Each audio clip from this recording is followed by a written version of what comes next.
guys, good morning. DBC Moro Vlog is here. Nagbabalik na naman tayo. So, short video lang to. Bale, may gusto lang ako sabihin or i-update sa inyo. Yan nga, pagigising lang natin. Bale, dumating na nga yung point na yun, napapaisip ako na parang give up ko na ba yung R5175 natin. Kasi gusto ko na mag-upgrade guys. Hindi naman sa yun, nagkakaproblema nga, maraming mga issues. Ayun, dumating na nga yung point na kailangan na nating i-give up, or napapaisip na ako kung i-give up na ba natin yung motor natin. Kasi nga may kasibayan, di ba? Pag nawala sa iyo yung isang bagay, may babalik na mas maganda. So, nabili natin yung motor natin since June.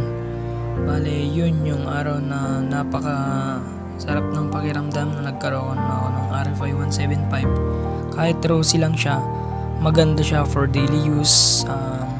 Nagagamit ko siya kahit maselan. Hindi ako pinapahiya guys sa daanan. Hindi ako napapahiya kahit na kanino. Pag sa performance, okay naman siya. Wala naman siyang problema. So, bali, almost 8 months ko na siya ginagamit guys. Oo, nagkakaroon talaga ng common issues, nagkakaroon ako ng problema, pero naayos naman. Hindi ako nagsasungalan ng mga ibang tao ang naiisip nila. Kumbaga, cellphone, China phone daw yung motor. Hindi yan guys, kasi based on my experience, napaka 100 motorcycle. Parang dumating lang yung time na talagang gusto ko na siyang give up talaga. Kasi binabalak ko na kasing mag-upgrade. Hindi naman totally na parang as in now na guys. Parang napapaisip pa lang ako, pero depende. So kayo mag-decide guys, comment down below kung give up na ba natin or i-keep.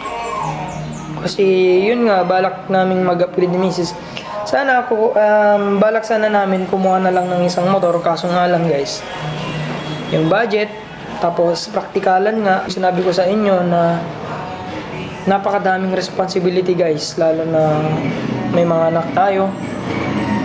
Tapos marami tayong mga bills payment pala. Yun, yung totoo. So, yun guys, salamat sa panonood. Short video lang to about sa update ng motor natin. So, yun, antayin ko yung comment nyo. Please like, share, and subscribe to my channel, DBC Moro Vlog.